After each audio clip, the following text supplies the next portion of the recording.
Hola a todos, ¿cómo están? Gracias por acercarse, por su tiempo. Sabemos, estamos siempre dando vuelta en el campo, sabemos de la actividad y el tiempo que les demanda, así que les agradecemos que se hayan acercado y a compartir este momento y a escucharnos, así que muy agradecidos.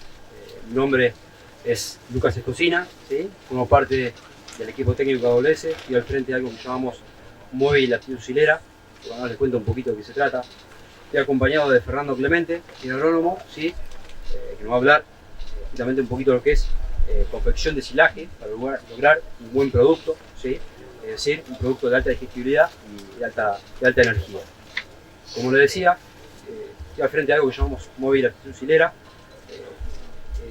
Móvil Aptitud Silera es un servicio de análisis a productores que hacen silaje de maíz, ¿sí?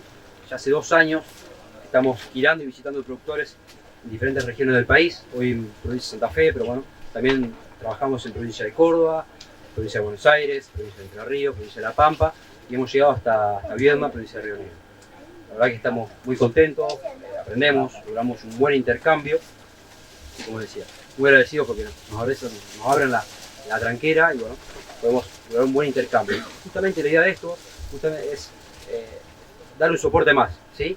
A ver, en conjunto con el trabajo de nuestros distribuidores y técnicos que dan las mejores recomendaciones acerca de híbridos, de fecha de siembra, de densidades. La idea es también dar un soporte acerca de análisis de calidad, de tamaño de fibra, de procesamiento de grano, ¿sí? Para poder lograr un buen producto.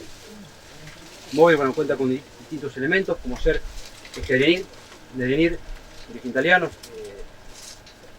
nos devuelve datos de materia seca, de almidón, de proteína, de FDN, FDA, cenizas, criterio. La verdad que es un elemento que nos da una gran capacidad de trabajo. Podemos posicionar al lado del silo puente, silo bunker o silo bolsa, ¿sí? Realizar extracciones de muestras y analizar al instante, ¿sí? Nos devuelve los datos en el momento. También contamos con este sistema de bandejas que ven acá, per state, con el cual podemos justamente en el momento in situ, cuando está picando la máquina, de ser necesario regular lo que es el tamaño de fibra y procesamiento de grano. Como verán, es un set de 3 bandejas con distintas perforaciones, de 19 milímetros, de 8 milímetros, una bandeja ciega, ¿sí? Su utilización es muy sencilla, recomendamos utilizarlo en su establecimiento justamente para poder corregir el momento, pensando que justamente el silaje de maíz va a ser nuestra base, nuestro alimento durante todo el año, ¿sí? Entonces, lo que podamos corregir en el momento va a ser muy importante. Después, un elemento también muy útil, muy piola, que justamente que sirve para corregir lo que es el procesamiento de granos, que consideramos un grano procesado, aquel grano que está partido en 3 o 4 partes, ¿sí? No que el grano está tocado, no. Un grano procesado es aquel que está procesado en 3 o 4 partes. Entonces está la máquina picando, tomamos una muestra, desparramamos un poco en la mesa, en el piso y veamos cuántos granos enteros hay o no. El límite es 3. Si vemos que hay más de 3 granos, paramos la máquina y debemos de regular justamente lo que es el cracker. Así que bueno, cerrando un poquito la idea, Móvil Aptitud Silera es un servicio de productores, la idea es dar un soporte más, ¿sí? No solo queremos darte el mejor híbrido para silaje, sino también ayudarte a que logres el mejor producto final. Ahora bueno, les paso con Fernando, vamos a lograr un poquito lo que es confección. Bueno, buen día. Primero, si yo me olvido de algo, si tienen alguna pregunta, a medida que vamos hablando, levanten la mano y la charlamos. La verdad que está bueno también el feedback. Lo que vamos a charlar es desde el momento de picado, cómo definir el momento óptimo de picado, hasta el suministro, pasando por todas las etapas. Así que bueno, Lucas, si yo me voy olvidando de algo, que ya venimos hablando, pero no podemos olvidar. Bien, para poner en contexto, el silaje de maíz es un alimento energético, ¿sí? Y con un buen aporte de fibra. ¿Qué es lo que buscan hoy los nutricionistas a nivel general? Gran cantidad de almidón, ¿bien? Y que la fibra que tengamos en nuestro alimento sea altamente digestible, ¿no? Hoy ya hay un parámetro nuevo que me dice cómo es la digestibilidad de esa fibra a lo largo de todo el tracto de la vaca, y es un parámetro que lo están usando mucho los nutricionistas. Ya hay una tendencia a nivel mundial que los nutricionistas están usando dietas con mucha fibra. Entonces, toda esa fibra que nosotros utilizamos tiene que ser altamente digestible. Bien, vale aclarar que todas las cosas o todas las decisiones que vamos, la mayoría de las decisiones que vamos a tomar a base de durante el proceso son con un objetivo, y ese objetivo el que lo plantea es el nutricionista, ¿no? El nutricionista es el que va a utilizar el alimento que nosotros generemos para dárselo de comer a los animales. Entonces es él el que me tiene que plantear el objetivo, tanto sea de calidad como físicamente, de calidad química como calidad física, de tamaño de picado, que yo tengo que hacer para que él lo pueda utilizar eficientemente. Vamos a hablar de cómo determinar el momento óptimo de picado. Primero, es importante que todos tenemos acceso a, siempre hay alguna plataforma gratuita o ya hay varios que estén usando con una imagen satelital, poder ver el lote, o si no con un dron, poder ver cómo es el lote, si es uniforme, si hay algunos manchones. ¿Para qué? Para hacer un correcto muestreo, o sea, para que el muestreo que nosotros hagamos de las plantas sea realmente representativo del lote. Porque nos ha pasado que a lo mejor entramos, no es muy lindo caminar dentro del maíz, nos vamos 20, 30 metros adentro y en la otra punta del lote está en otras condiciones de cultivo. O también es otro híbrido que también antes de ir a muestrear tendremos que bajar toda la información para hacer un buen muestreo. Una vez que estamos en el campo, ya tenemos localizado dónde ir a muestrear. Sería bueno muestrear 2 o 3 plantas de cada sector representativo del lote. La altura de cómo vamos a cortar la planta va a depender mucho, o sea, depende de la altura con que yo voy a cortar ese cultivo. ¿Por qué? La mayor cantidad de agua en la planta se almacena en la parte basal, en la parte de abajo. Entonces, si yo cuando voy a muestrear saco la planta, la arranco y la chipeo toda, o lo corto a 5 centímetros y después voy a picar a 25, la materia seca que me va a dar en esta determinación va a ser totalmente errónea a la materia seca que yo voy a ensilar, porque voy a estar recolectando más agua de la que yo después voy a recolectar. Entonces, una vez que tengo definido el momento de la altura de corte, corto las plantas, las traigo a una chipeadora, puede ser como esta, que es enorme, que está buena pero es enorme. Yo también sabemos utilizar las moledoras de grano Lodito, bien, le cambiamos la zaranda, le ponemos una zaranda más grande y ahí pasamos las plantas, o sea, planta, espiga, pasamos todo. Si no, hay una chipeadora de jardín, eso te van a costar un poco más, pero también te chipean bien. Pasamos todas las plantas, hacemos una buena mezcla de todo lo que obtenemos y sacamos una muestra y le hacemos materia seca. Puede ser materia seca en el microondas a campo o podemos mandar al laboratorio, pero podemos hacer en un microondas, o si no, yo hoy lo que estoy utilizando es unas freidoras de esas que van sin aceite. Estoy utilizando eso para secar las muestras, que tiene una resistencia arriba con un ventilador y funciona como si fuese una estufa de aire forzado. La verdad que andan muy bien, son prácticas de llevar. Debes andar con el microondas atrás de chata, ando con una cajita con la freidora y una balanza. Así que con eso determino materia seca. Una vez que tengamos la materia seca, tenemos la materia seca objetivo que nosotros queremos picar y la materia seca en el momento que vamos a muestrear. Cuando muestreamos, más o menos son 10 días después de floración, bien, como para tener una aproximación. Nosotros tenemos medido que la planta acumula medio punto de materia seca por día en esta época. Entonces, si yo voy a muestrear y tengo 32% de materia seca y mi objetivo para entrar es 37, todavía tengo 10 días para llegar a 37. Entonces es el momento para hablar con los contratistas, llamar al contratista y decirle, che, mirá, en 10 días tenés que estar acá. En 10 días tengo el momento justo. ¿Ah? Le avisamos con tiempo, trabajamos en conjunto con el contratista, que es importante.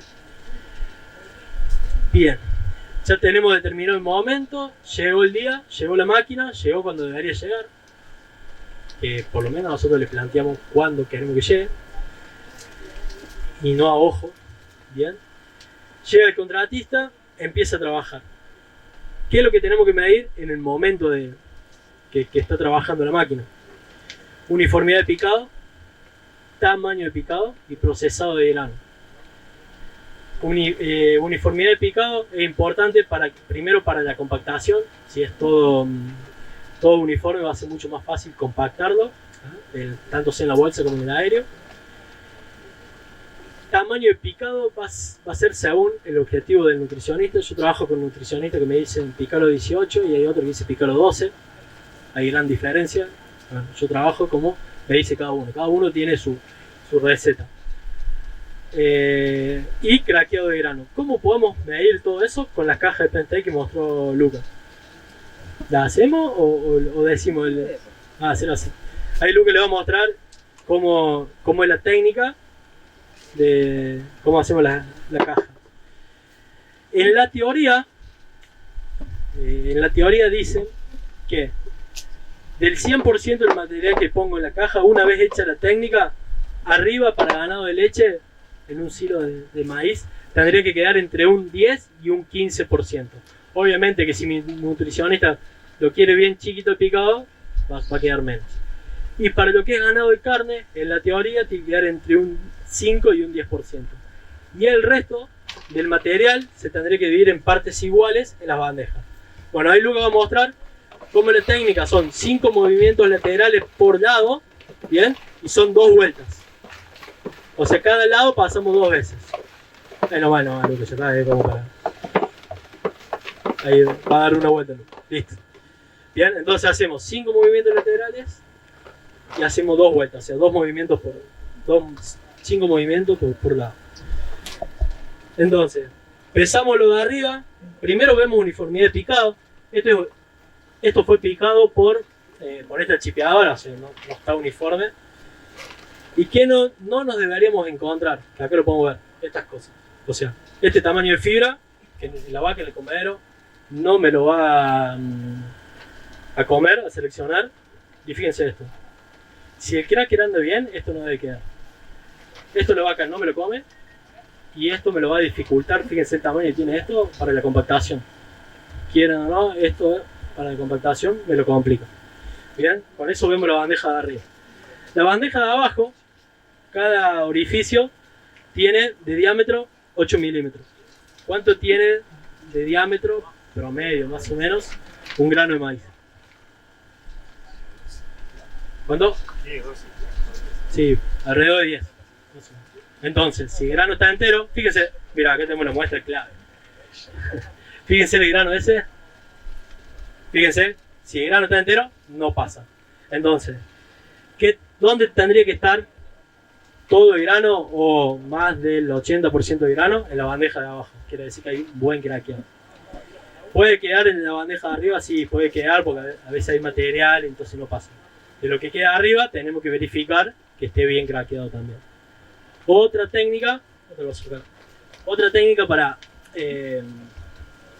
chequear el craqueado es agarrar 1 litro de material, como dijo Lucas, lo ponemos arriba de la mesa y seleccionamos los granos, ¿bien? O otra de las técnicas que hacemos, a ese litro de material, en un balde con agua, lo tiramos ya adentro y lo mezclamos. Entonces por peso se va a ir todo el grano abajo y va a quedar toda la hoja y tallo arriba. Va a ser más fácil para separarlo. Tanto sea en la mesa como en el balde, sacamos el grano y de esa cantidad de grano, no más de 3 granos tendrían que estar sin partir. Pero ¿a qué se lo llama sin partir? Tengan menos de 4 partes. O sea, si el grano está en 3 partes, quiere decir que no está bien craqueado. Esa es la teoría. ¿Bien? Es a lo que todos deberíamos apuntar. A veces es difícil de lograrlo. Pero bueno, esa es la teoría. Mi punto de vista, si ya está craqueado el medio, es un buen craqueado. ¿Bien? Tocado, eso sí. No, porque está un poquito tocado. No, eso no es craqueado. Por lo menos el medio. Seamos un poquito más flexible.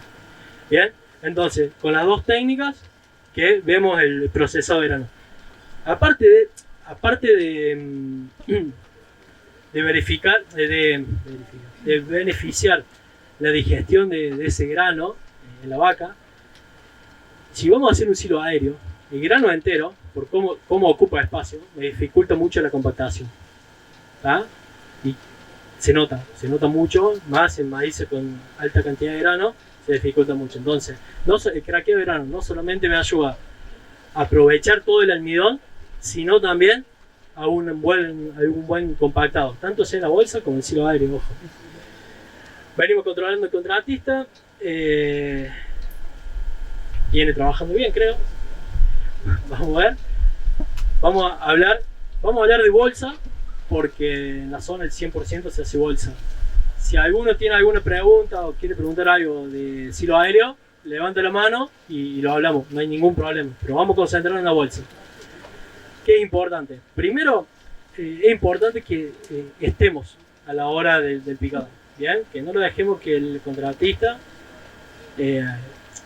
lo haga él. Porque pasa que el contratista elige dónde poner la bolsa, por más bueno que sea, no es el dueño. O sea, no hay tiene que haber un encargado en el campo de controlar esto. Es importante dejar al contratista un piso consolidado. No estoy hablando de hacer cemento. Un terrenado, es libre de maleza. Si es posible hacer alguna pendiente, cosa que si llueve el agua no se quede estancada ahí arriba. ¿Ah? Lo más plano, si puede ser como una cancha de bocha, mejor. Así le podemos exigir mucha compactación y la embolsadora anda bien. Otra de las cosas a exigirle al contratista es la extensión del túnel. Todas las embolsadoras traen túneles cortos, pero por un tema de traslado, ¿bien? Para transportarla. ¿Qué le tenemos que pedir nosotros? Una extensión de un 50 o un 80% más. ¿Qué es lo que hace esa extensión? Hace que el material, debe de hacer la compactación contra la bolsa, hace la compactación sobre la chapa. ¿Bien? Eso hace que le podamos dar un poquito más de presión, poner un poquito más de kilos, sin afectar el estiramiento de la bolsa. Hay contratistas que lo tienen, pero lo usan para pastura. Pero las bolsas de pastura son horribles como salen. Bueno, con eso, poniéndole esa extensión, salen mucho mejor. Pero también lo que nosotros exigimos es que se usen para maíz también. ¿Bien? Así podemos hacer buena bolsa, meter buena cantidad de kilos por metro. Bien, está el picado. El picado va a los carros. De los carros va a la embolsadora. Se embute, se termina la bolsa, se cierra la bolsa y adentro empiezan el proceso de estabilización. Primero hay un proceso aeróbico, bien, que ese proceso actúan hongos y levaduras en presencia de oxígeno que me van a consumir ese oxígeno remanente. Por eso es importante darle una buena densidad, cosa que quede la menor cantidad de oxígeno posible, porque esta es una etapa de pérdida, porque tanto los hongos como la levadura consumen la materia orgánica, generan calor, dióxido de carbono y agua. ¿Bien? ¿Vieron cuando se cierra la bolsa? Si se cierra bien, se infla en el culo. Bueno, todo eso es dióxido de carbono, es gas. Entonces, ¿qué sería lo ideal? Cortarla, la dejamos 2 días, después vamos y lo sellamos que se salga todo ese gas. ¿Bien? ¿Y qué pasa con el vapor de agua? Esto es algo muy importante. Ese vapor de agua, cuando choca con la masa ensilada, se condensa y se transforma en agua. Por lo tanto, la materia seca del silo va a ser 2 puntos y medio menos que la materia seca de la planta. Bien, esto es muy importante tener en cuenta. ¿Por qué? Porque si a mí el nutricionista me dice, che, quiero el silo con 35, perfecto, le digo. Si yo entro a cosechar con 35, mi silo va a tener 32 y medio, 33. Y el nutricionista me va a decir, el nutricionista va a medir la materia seca del silo, no la materia seca. Entonces me va a decir, che, bien, entonces, si yo quiero un silo de 35, tendré que estar entrando en 37, 38. ¿Se entendió? ¿Por qué? Mira, y acortando la fase aeróbica, ¿podemos mejorar eso o no? Sí, o sea, la fase aeróbica, esta es una etapa netamente de pérdida. Bien, entonces si nosotros hacemos silos con poca densidad, vamos a tener mucho oxígeno y esa fase va a ser mucho más larga y vamos a perder mucha calidad de material. ¿Bien? ¿Se entendió? O sea, es una parte, es una fase de pérdida. Una vez que se termine ese oxígeno, pasamos a la segunda fase, que empiezan a actuar las bacterias ácido-acéticas, perdón. Esas bacterias ácido-acéticas consumen azúcares solubles y los transforman en ácido acético. El problema que tiene esta etapa, que también es una etapa de pérdida, no tanto como la otra, pero también es de pérdida. ¿Por qué? Porque las bacterias consumen, por cada molécula de azúcares solubles que consumen, hacen poca cantidad de ácido acético. Y el ácido acético tiene fuerte poder acidificante. Por lo tanto, para llegar al pH de estabilización, si en mi fermentación predomina las bacterias acéticas, va a tardar mucho más. Me va a consumir mucho más azúcares solubles. O sea, voy a perder calidad. Bien. Entonces, estas bacterias también tienen que ser la mayor cantidad de tiempo, la menor cantidad de tiempo posible. ¿Cómo lo ayudamos con esto? Con las bacterias lácticas, o sea, con inoculante, perdón. ¿Ah? Con eso ayudamos que esa fase sea lo más corta posible. Luego que se llega a un pH de 5 aproximadamente, las bacterias acéticas dejan su actividad y empiezan a funcionar las bacterias ácido-lácticas. Estas bacterias, primero que el ácido láctico tiene un gran poder acidificante, bien, y aparte las bacterias por cada molécula de azúcares solubles producen gran cantidad de ácido, o sea, son muy eficientes, es un proceso muy eficiente. Y me van a bajar el pH muy rápido, lo más rápido posible. ¿Qué es lo que queremos nosotros? Que predomine esta fermentación y no las otras, porque es no la fermentación acética. Una vez que llegamos a un pH por abajo de 4, 3,6 aproximadamente, va a depender de la materia seca, llegamos a la etapa de estabilización. Que no hay actividad dentro del silo, que se mantiene la calidad. ¿Y cuánto se va a mantener esa etapa? Hasta que ingresa oxígeno. Lo ideal sería hasta que lo vayamos a abrir. Cuando lo vamos a abrir, ahí entra oxígeno, pero nosotros tenemos altas tasas de extracción, y no vamos a tener deterioro en material. Pero la realidad es que en los campos que Lucas recorre, que yo recorro, en el 90% de los casos pasa, se rompen las bolsas, los silos aéreos también o están mal tapados o se rompe la lona de arriba, y ahí cuando ingresa oxígeno, ¿qué es lo que pasa? Ingresa oxígeno, las levaduras empiezan a actuar, consumen ese ácido láctico, elevan el pH y le dejan la cancha lista para los hongos. Vienen los hongos, consumen la materia orgánica, bien, producen agua, dióxido de carbono, el calor, otra vez todo lo mismo, pérdida, y lo que me va a quedar en el material va a ser ceniza. Entonces estoy perdiendo calidad en el silo, calidad y cantidad también. Entonces es muy importante hacer control periódico. Si tenemos bolsa, control periódico, que la bolsa, si está rota, se tape. Si es un silo aéreo, exactamente lo mismo, que esté bien tapado, que la lona no esté volando, porque si vemos lona que está volando, ahí hay aire, hay ingreso de aire. Bien, nuestro mayor enemigo acá es el aire. Entonces tenemos que tratar de eliminarlo. Y el aire entra por todos lados. Sea una espinita que cayó de un árbol cerca y se hace un agujerito que nosotros no lo vemos, ahí entra aire. Los plásticos de las bolsas, si tenemos mucho una bolsa a la intemperie, mucho estoy hablando, no tendríamos que tener más la bolsa que 13, 15 meses, no más de eso una bolsa, porque está perdiendo permeabilidad, o sea, pierde impermeabilidad, o sea, se vuelve permeable al oxígeno, y ahí en esos microporos entra aire, y aunque ustedes no lo crean, empieza el deterioro del material. Llegamos a la parte de apertura, abrimos el silo. Y acá tenemos que tener mucho cuidado en cómo se maneja ese silo. Nosotros tenemos que tratar que al final del día la cara del silo sea una pared y compactada igual que cuando lo terminamos. ¿Por qué? Porque el oxígeno se mete. Yo tengo un colega que dice que el oxígeno es lo mismo que la humedad de las casas, se mete por todos lados. ¿Bien? Entonces, si mantenemos esas densidades, esa compactación, le va a costar mucho más el oxígeno. Pero ¿qué es lo que hacemos normalmente o qué es lo que se hace? Se viene con la pala, tanto sea en bolsa como aéreo, se encara abajo del silo y si es la bolsa también arrastra un poco el plástico y se levanta. Y cuando se levanta estamos rompiendo esa densidad, estamos armando grieta y le estamos dejando servido el oxígeno que entre. Está estudiado que por más denso que sea el silo, el oxígeno entra 1,5 metros. Bien, imagínense si nosotros a ese silo, o sea, imagínense si nosotros sacamos 20 centímetros por día de silo, o 30. Estamos 10 días para llegar al 1,5 metros, o sea, ese aire que está al 1,5 metros, ese material que está al 1,5 metros, está 10 días expuesto al oxígeno, ¿ya? Y hay deterioro del material.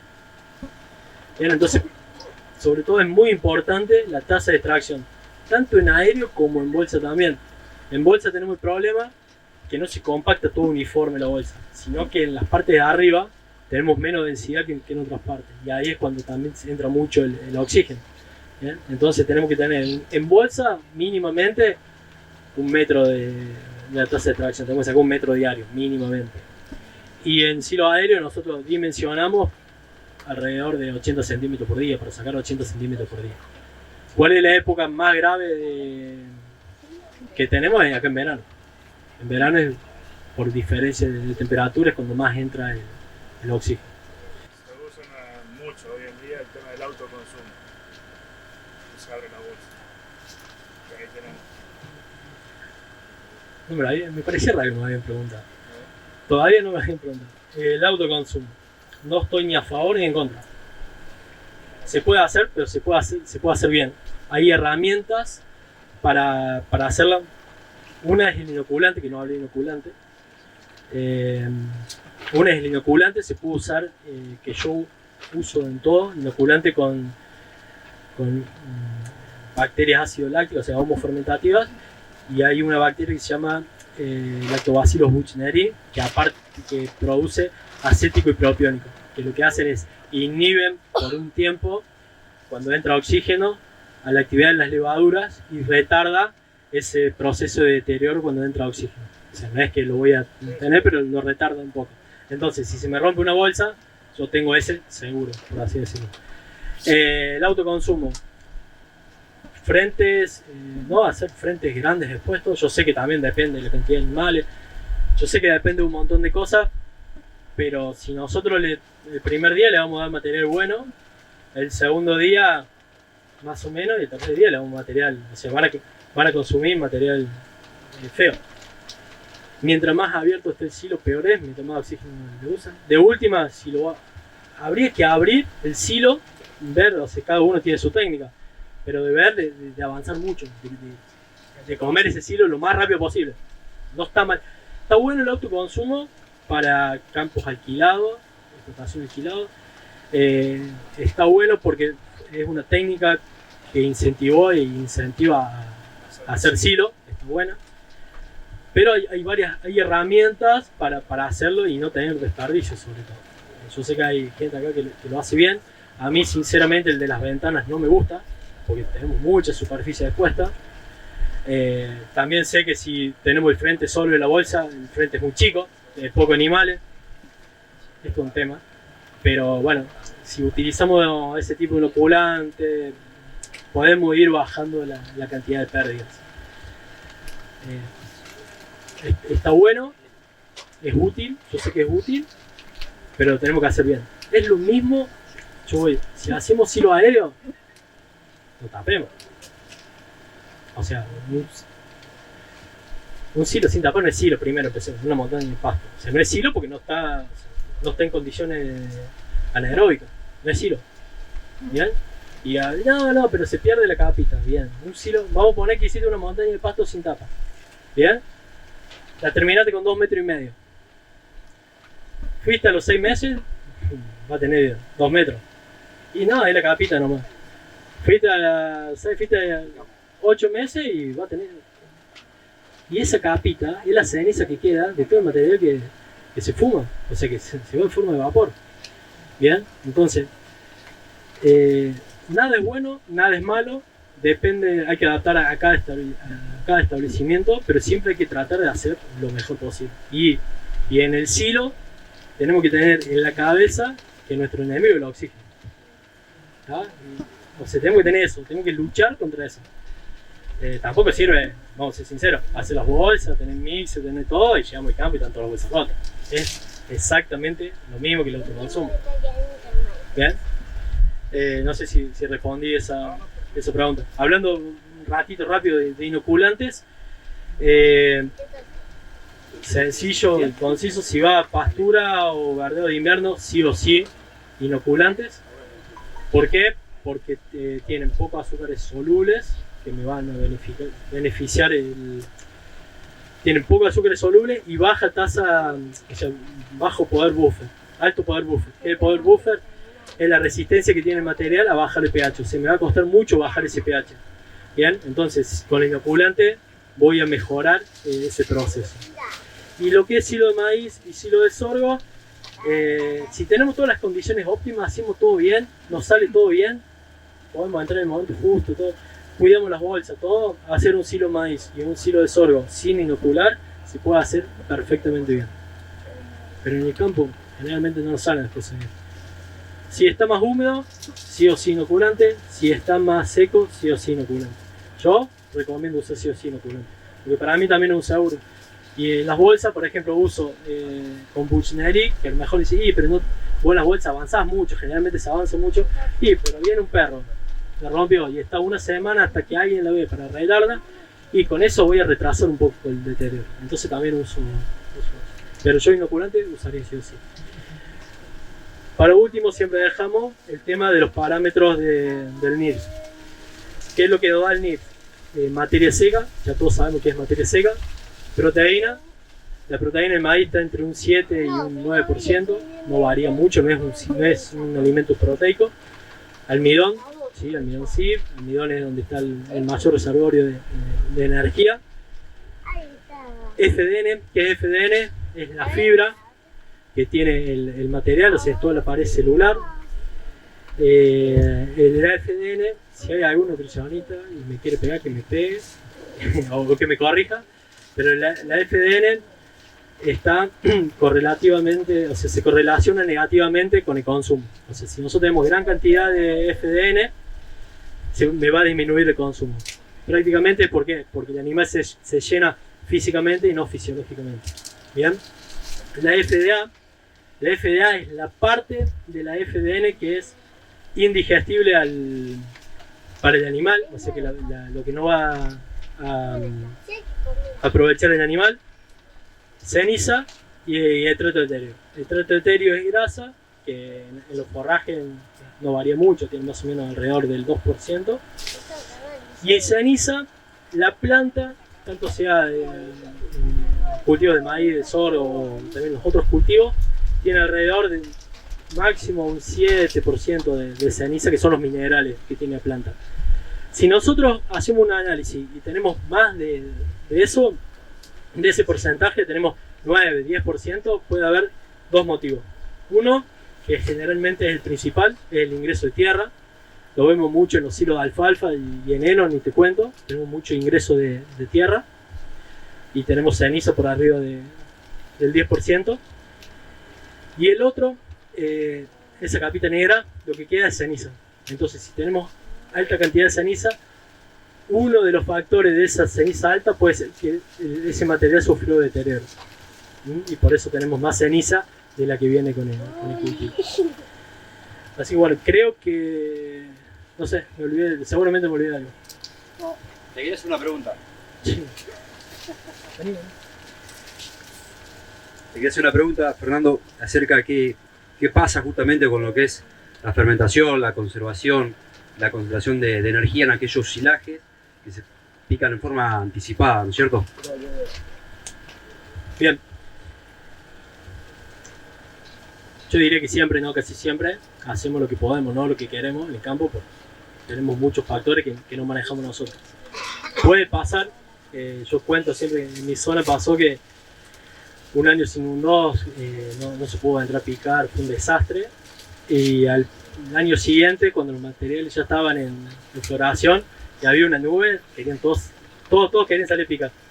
La verdad que es entendible. Entonces, cuando tenemos que entrar con los maíces todavía que están muy húmedos, una de las estrategias que podemos hacer es elevar la plataforma de picado. Vamos a cosechar menos cantidad, pero un poco mejor de calidad y de materia seca. Bien, eso siempre hay que negociarlo con el productor, porque obviamente que vamos a dejar más material en el campo. Bueno, ¿qué es lo que pasa con esos materiales? Generalmente tienen un alto porcentaje de azúcares solubles. Bien, se van a fermentar espectacular. El silo va a ser un buen silo, poco almidón, pero va a ser un silo de buena calidad. Pero el problema lo vamos a tener en la apertura. Cuando nosotros lo abramos y empiecen a actuar la levadura y los hongos, van a tener mucho alimento. Entonces ese material se va a deteriorar muy rápido. La estrategia ahí es que ese silo, estamos hablando de maíz y de sorgo, consumirlo lo más rápido posible. Bien. Y en el caso de la alfalfa, ya el problema es un poco más grave. Si hacemos silos húmedos. Primero y principal, porque en la alfalfa tenemos una competencia no solamente acética, bacterias acéticas contra lácticas, sino ya empiezan las bacterias butíricas. ¿Bien? Aparte de eso, que nos cuesta mucho bajar el pH. Pero la gran ventaja que tenemos es que nosotros las bacterias lácticas les gusta la cancha más seca, por así decirlo. Resisten mejor la presión osmótica del medio. Las bacterias butíricas no resisten mucho la presión osmótica. Se les gusta jugar en ambientes más húmedos. Entonces, haciendo silos de alfalfa un poco más secos, estoy hablando de silos de por arriba de 36% de materia seca. Bien, lo que estoy haciendo, le estoy dando el medio a las bacterias ácido lácticas que se desarrollen y ganen ese partido o esa competencia contra el resto de las bacterias. Entonces, por eso es muy importante el preoreado en alfalfa. Si no le hicimos preoreado, si se baña de tormenta y juntamos una parte que está húmeda, la estrategia a tomar es consumir ese silo lo antes posible. ¿Bien? Es más, si puedo no cerrarlo y consumirlo lo más rápido que pueda. Eso sería una estrategia. Y bueno, ya que estamos, vamos al otro extremo. Si se nos pasa lo que nos pasó ahora, la jornada eran 15 días, llovió, se pasó y tenemos el material así. Una de las estrategias que podemos tomar para diluir un poco la materia seca que tiene este material es bajando la plataforma. Bien, bajamos la plataforma, cosechamos un poquito más de agua. No la plataforma que vaya pegada al suelo, si no vamos a meter tierra de loco. Si no, si vamos a cortar en 25, cortemos en 15. Bien, así vamos a estar diluyendo un poco la materia seca y nos va a ayudar a la fermentación. No, Luca, creo que estamos. Excelente. ¿Cerra? No, bueno, gracias Fernando, la verdad que es muy bueno todo. Solamente para cerrar un poquito la idea, campaña de picado son 2 días, tratemos de estar encima, ¿sí? Verificando justamente todo lo que estuvo hablando Fernando. Primero, determinando el mejor momento de picado, ¿sí? Verificando la altura de corte según el estadio del cultivo, verificando el tamaño de fibra, procesamiento de granos, ¿sí? Y también estar encima de lo que es el embolsado. Recordemos que eso después va a estar directamente relacionado con lo que va a ser nuestra producción, ¿sí? Va a incidir directamente en la producción de leche o carne.